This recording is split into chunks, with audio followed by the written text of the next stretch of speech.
रासा international school की तरफ से आप सभी का इस वीडियो में स्वागत है। प्यारे बच्चों, आज हम हिंदी व्याकरण का पाठ 14 जिसका नाम है विराम चिन्ह वह पढ़ेंगे। यह पृष्ठ संख्या 84, 85 व 86 पर है। तो आइए शुरू करते हैं पाठ 14 विराम चिन्ह। अपनी बात को स्पष्ट करने के लिए हमें बोलते समय तथा लिखते समय कहीं कहीं रुकना भी पड़ता है। व्याकरण में इसे विराम चिन्ह कहते हैं या विराम कहते हैं। विराम का अर्थ क्या होता है? विराम का अर्थ रुकना या ठहरना होता है। अपनी बात को स्पष्ट करने के लिए बोलते तथा लिखते समय हमें कहीं ना कहीं रुकना भी पड़ता है। व्याकरण में इसे विराम कहते हैं। और विराम का अर्थ क्या होता है? विराम का अर्थ होता है रुकना तथा ठहरना। विराम चिन्ह की क्या परिभाषा होगी? विराम को प्रकट करने के लिए हम जिन विशेष चिन्हों का प्रयोग करते हैं उन्हें विराम चिन्ह कहते हैं। अर्थात लिखते समय या बोलते समय हमें जब रुकना होता है तो उस रुकने के लिए कुछ चिन्ह बनाए गए हैं। उन ठहराव को विराम चिन्ह कहा जाता है। उनको हम विराम चिन्ह के नाम से भी जानते हैं। जैसे पिता ने कहा, बेटा जल्दी जल्दी तैयार हो जाओ, स्कूल का समय हो गया है। तो कई बार गलत स्थान पर विराम चिन्ह लगाने से वाक्य का अर्थ पूरी तरह से बदल जाता है। कई बार अगर विराम चिन्ह गलत लग जाए तो वाक्य का जो अर्थ है वह पूरी तरह से बदल जाता है। देखिए, इसे पढ़कर समझते हैं। उदाहरण यहाँ पर रोको मत जाने दो। तो हमने यहाँ देखा, यहाँ पर हमने अल्प विराम लगाया है। रोको के बाद अल्प विराम लगाया है, फिर मत जाने दो। इसका अर्थ क्या होता है? रोक लो, उस जो भी है उस व्यक्ति को जाने नहीं दो। अब दूसरा उदाहरण देखते हैं। इसमें भी हमने अल्प विराम लगाया है, लेकिन सिर्फ उस विराम चिन्ह की जगह बदल दी है। जैसे रोको मत जाने दो। तो इसका अर्थ क्या हुआ? जो भी व्यक्ति है उसको रोको मत जाने दो। तो देखिए, सिर्फ हमने यहाँ पर विराम चिन्ह जो है वह क्या किया था? सिर्फ उसका स्थान बदल दिया था। स्थान बदलने से उस पूरे वाक्य का अर्थ भी बदल गया। एक और ऐसा ही उदाहरण देखते हैं। नवीन वस्त्र धारण करो। नवीन वस्त्र धारण करो। तो आपने यहाँ पर भी देखा, नवीन यहाँ पर पहले वाक्य में लग रहा है कि वह किसी व्यक्ति को कह रहे हैं नवीन वस्त्र धारण करो। जो नवीन व्यक्ति है उससे कहा जा रहा है कि वस्त्र धारण करो। और इसी प्रकार दूसरे वाक्य में सिर्फ यहाँ पर जो विराम चिन्ह है वो दूसरी जगह लगा दिया। नवीन वस्त्र धारण करो। नवीन वस्त्र यहाँ पर हो गया। नवीन वस्त्र जो है वह नए वस्त्र के लिए बोला गया है। नए वस्त्र धारण करो। तो ऊपर दिए गए दोनों वाक्य उदाहरणों को ध्यान से पढ़िए। विराम चिन्ह का स्थान बदल जाने से दोनों वाक्यों का अर्थ भी बदल गया है। पहले उदाहरण में रोको के बाद विराम चिन्ह का प्रयोग होने के कारण उसका अर्थ है कि उसे रोको जो जा रहा है, परंतु दूसरे वाक्य में रोको मत के बाद विराम चिन्ह का प्रयोग करने के कारण उसका अर्थ है कि उसे रोको ना जाए, अर्थात उसे जाने दिया जाए। दूसरे उदाहरण में नवीन के बाद विराम चिन्ह का प्रयोग होने के कारण उसका अर्थ है कि नवीन नाम किसी का है, जैसा मैंने अभी आपको बताया। कपड़े पहनो, किंतु दूसरे वाक्य में नवीन वस्त्र के बाद विराम चिन्ह का प्रयोग होने के कारण उसका अर्थ क्या हो गया? नए वस्त्र कपड़े पहनो, है ना। इस प्रकार हम आगे चलते हैं। हिंदी भाषा में प्रयुक्त होने वाले मुख्य विराम चिन्ह हैं।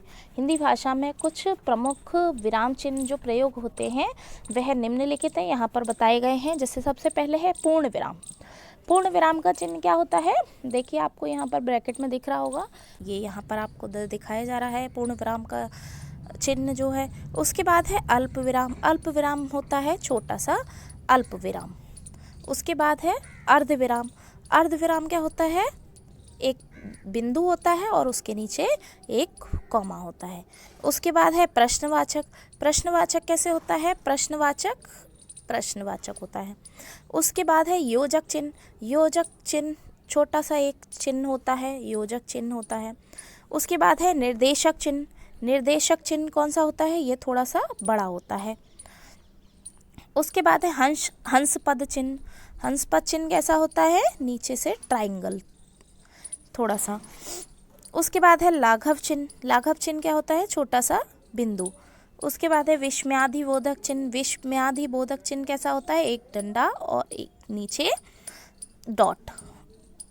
उसके बाद है उद्धरण चिन्ह। उद्धरण कैसा होता है? इस प्रकार जो कॉम में उसमें बंद किए जाते हैं, उद्धरण ये इस प्रकार होता है।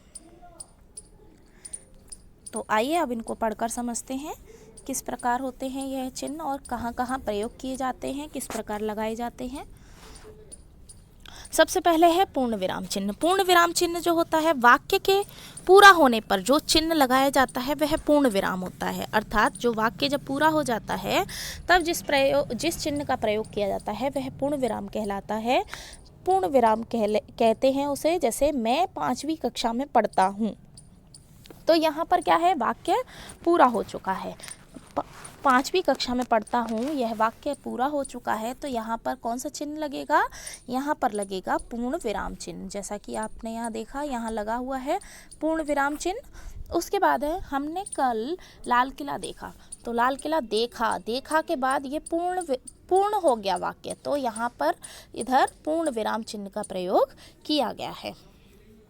उसके बाद है अल्प विराम चिन्ह। अल्प विराम चिन्ह होता है यहाँ थोड़ा रुकना पड़े, वहाँ अल्प विराम चिन्ह लगाया जाता है। अल्प विराम जैसा कि नाम से स्पष्ट हो रहा है, अल्प विराम यानी थोड़ा रुकना। थोड़ा रुकना, यहाँ पर थोड़ा रुकना पड़े वहाँ पर अल्प विराम चिन्ह लगाया जाता है।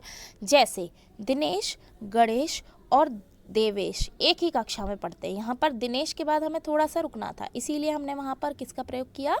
अल्प विराम चिन्ह का प्रयोग किया। उसके बाद है अर्धविराम चिन्ह। अर्धविराम का चिन्ह वहाँ लगाया जाता है, यहाँ पूर्ण विराम से कम और अल्प विराम से अधिक रुकना पड़ता है। यहाँ पर पूर्ण अर्धविराम का चिन्ह वहाँ लगाया जाता है, यहाँ पर पूर्ण विराम से तो कम रुकना पड़ता है और अल्प विराम से थोड़ा सा अधिक रुकना पड़ता है। जैसे राघवेंद्र आया, सुरेंद्र आया, आज आप भी आ गए, कल रविवार है, छुट्टी का दिन है, आराम मिलेगा। तो आपने यहाँ पर देखा होगा, ये जो यहाँ पर क्या लगाए गए हैं? अर्धविराम चिन्ह का प्रयोग किया गया है। उसके बाद है प्रश्नवाचक चिन्ह। प्रश्नवाचक जो होते हैं चिन्ह वो किस प्रकार होते हैं? वैसे ऐसे ही मैंने आपको भी बताया। प्रश्नवाचक जो चिन्ह होता है वो इस प्रकार लगाया जाता है। प्रश्नवाचक चिन्ह क्यों लगाया जाता है? जब हम प्रश्न पूछते हैं। यह चिन्ह उस समय लगाया जाता है जब किसी से कोई प्रश्न पूछा जाए। जैसे क्या आप स्कूल जा रहे हैं? आपने खाना कब खाया? तो यहाँ पर आपने देखा, यहाँ पर प्रश्नवाचक चिन्ह का प्रयोग किया गया है, क्योंकि हमने इस व्यक्ति से क्या पूछा? प्रश्न पूछा। तो कोई भी प्रश्न पूछने पर प्रश्नवाचक चिन्ह का प्रयोग किया जाता है। उसके बाद है योजक चिन्ह। योजक चिन्ह कब लगाया जाता है? यह चिन्ह तब लगाया जाता है जब एक जैसे या समास युक्त शब्दों को जोड़ना हो। समास युक्त शब्दों को जब जोड़ना हो और एक जैसे जब शब्द हो तो उनको जब जोड़ना हो तब हम क्या लगाते हैं? योजक चिन्ह लगाते हैं। जैसे वह धीरे धीरे आ गया, अपने माता पिता का आदर करो। तो यहाँ पर क्या है? समास युक्त जो शब्द हैं उनको जोड़ने के लिए हमने यहाँ पर योजक चिन्ह का प्रयोग किया है। उसके बाद है निर्देशक चिन्ह। निर्देशक चिन्ह होते हैं जब लगाए जाते हैं बोलने वाले की बात बताने अथवा उदाहरण देने के लिए इस प्रकार का चिन्ह लगाया जाता है। जब बोलने वाला अपनी बात बोलता है और या फिर किसी चीज़ का उदाहरण देता है, किसी वस्तु का उदाहरण देता है, तब वहाँ पर हम इस चिन्ह का, निर्देशक चिन्ह का प्रयोग करते हैं। जैसे पिता ने कहा इधर आओ। वर्ण के 2 भेद होते हैं, स्वर और व्यंजन। तो यहाँ पर उदाहरण दिया है हमने और यहाँ पर बोल रहा है, वो अपनी बात व्यक्ति बोल रहा है, तो उसके लिए हम निर्देशक चिन्ह का प्रयोग करते हैं। उसके बाद है हंस पद चिन्ह। हंस पद चिन्ह क्या होता है, लिखते समय यदि कोई अक्षर या शब्द छूट जाए तो इस प्रकार हंस पद का प्रयोग किया जाता है। हंस पद चिन्ह जैसे आपने देखा होगा, बहुत सी जगह पे हम कुछ लिख रहे हैं, कुछ वाक्य लिख रहे हैं, यदि कुछ छूट जाता है, उस वाक्य में कुछ छूट जाता है, तो हमें उसे लिखने के लिए, उस अक्षर को या शब्द को लिखने के लिए हम इस प्रकार का चिन्ह लगाकर ऊपर लिख देते हैं जो भी लिखना हो। तो इस प्रकार जब हम लिख देते हैं तो ये कब किया जाता है इसका प्रयोग, जब हमारा कुछ लिखा हुआ छूट जाता है, तब हम उसमें हंस पद का प्रयोग करके उसको लिख देते हैं। जैसे कि इस प्रकार देखिए, यहाँ पर वाक्य दिया गया है कुछ, आप मुंबई जा रहे हैं, तो इसमें क्या किया है इन्होंने, हंस पद चिन्ह लगाकर पूछा है आप कब जा रहे हैं, आप मुंबई कब जा रहे हैं। यदि यहाँ पर हंस पद चिन्ह ना लगाया गया है तो इसका क्या उदाहरण बनेगा, तिरंगा भारत राष्ट्र ध्वज है, तो यहाँ पर का जो है वह छूट गया था, तो इन्होंने क्या किया है, इसमें हंस पद चिन्ह लगाकर का ऊपर लिख दिया है। तो हंस पद चिन्ह का प्रयोग कब किया जाता है, जब कोई अक्षर या शब्द छूट जाता है तो हम इस प्रकार का हंस पद चिन्ह लगाकर उसके ऊपर लिख देते हैं। उसके बाद है लाघव चिन्ह। लाघव चिन्ह कब लगाया जाता है, किसी व्यक्ति विशेष या वस्तु विशेष का पूरा ना लिखकर उसे छोटा लिखने के लिए लाघव चिन्ह का प्रयोग किया जाता है। जैसे पंडित, डॉक्टर, इनके आगे आपने हमेशा देखा होगा हम पूरा नहीं लिखते हैं डॉक्टर, तो हम क्या करते हैं, इस प्रकार लाघव चिन्ह का प्रयोग करते हैं। ऐसे ही पंडित हम पूरा ना लिखकर सिर्फ इस प्रकार लिखते हैं, तो यह यहाँ पर हमने लाघव चिन्ह का प्रयोग करके उसका पूरा नाम लिख देते हैं। इससे यह पता चलता है कि यह डॉक्टर है और क्या ये पंडित है। जैसे इसके कुछ उदाहरण देखते हैं, पंडित नेहरू को सभी जानते हैं, तो यहाँ पर जो हमने पंडित लिखा है, यहाँ पर प्रयोग किया गया है वह लाघव चिन्ह का प्रयोग किया गया है। इसी प्रकार डॉक्टर कलाम एक प्रसिद्ध वैज्ञानिक थे, तो यहाँ पर पूरा डॉक्टर ना लिखकर हमने लाघव चिन्ह का प्रयोग करके उसको दर्शाया है। विस्मयवाचक चिन्ह, अब उसके बाद है विस्मयवाचक चिन्ह। क्या होता है, जो चिन्ह विस्मय, आश्चर्य, शोक, हर्ष, घृणा आदि को प्रकट करने के लिए पर लगाया जाता है उसे विस्मयवाचक चिन्ह कहते हैं। जैसे हाय हम तो लुट गए, वाह आपने बहुत अच्छे अंक प्राप्त किए, तो यहाँ पर क्या है, हर्ष, शोक प्रकट किया जाता है, तब हम विस्मयवाचक चिन्ह का प्रयोग करते हैं। उसके बाद है 10वां उद्धरण चिन्ह। उद्धरण चिन्ह कितने प्रकार के होते हैं, उद्धरण चिन्ह 2 प्रकार के होते हैं, इकहरा उद्धरण चिन्ह और दोहरा। इकहरा उद्धरण चिन्ह में क्या होता है, इकहरा उद्धरण चिन्ह जो होता है, इस चिन्ह का प्रयोग अक्षर, शब्द, पुस्तक, वस्तु या व्यक्ति का नाम लिखने के लिए किया जाता है। जैसे अयोध्या सिंह उपाध्याय हरिऔध महान कवि थे, तो यहाँ पर हमने इकहरा उद्धरण चिन्ह प्रयोग किया है उनका नाम लिखने के लिए। ऐसे ही रविंद्रनाथ टैगोर, तो गुरुदेव ने गीतांजलि की रचना की, यहाँ पर हमने इकहरा उद्धरण चिन्ह का प्रयोग किया है।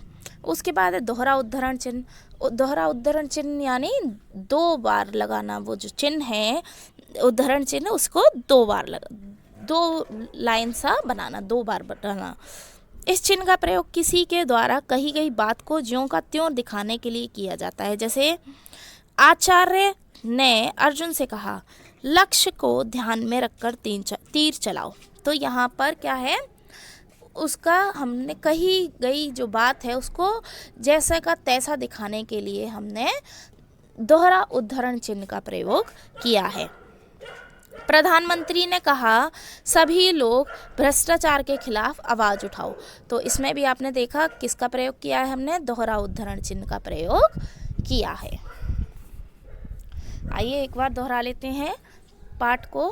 बोलते या लिखते समय वाक्य में अपने भावों को प्रकट करने के लिए जिन चिन्हों का प्रयोग किया जाता है उन्हें विराम चिन्ह कहते हैं। पूर्ण विराम का प्रयोग वाक्य के अंत में किया जाता है। अल्प विराम चिन्ह का प्रयोग लिखने या बोलते समय थोड़ा रुकने के लिए किया जाता है। अर्ध विराम का प्रयोग अर्ध विराम चिन्ह जो होता है उसका प्रयोग अल्प विराम की अपेक्षा कुछ अधिक देर रुकने के लिए किया जाता है। प्रश्नवाचक चिन्ह का प्रयोग प्रश्न पूछने वाले वाक्य के अंत में किया जाता है। योजक चिन्ह का प्रयोग समस्त पदों या शब्द युग्मों के साथ किया जाता है। निर्देशक चिन्ह का प्रयोग किसी वक्ता की बात बताने के लिए, उदाहरण देने के लिए किया जाता है। हंसपद चिन्ह का प्रयोग लिखते समय यदि कोई अक्षर या शब्द छूट जाए तो उसके लिए किया जाता है। लाघव चिन्ह का प्रयोग किसी व्यक्ति, विशेष वस्तु या विशेष नाम को छोटा लिखने के लिए किया जाता है। और विस्मयवाचक जो चिन्ह होता है वह कब किया जाता है? उसका प्रयोग हर्ष, शोक, आश्चर्य, घृणा आदि मनोभावों को प्रकट करने के लिए किया जाता है। तो आज हमने क्या पढ़ा?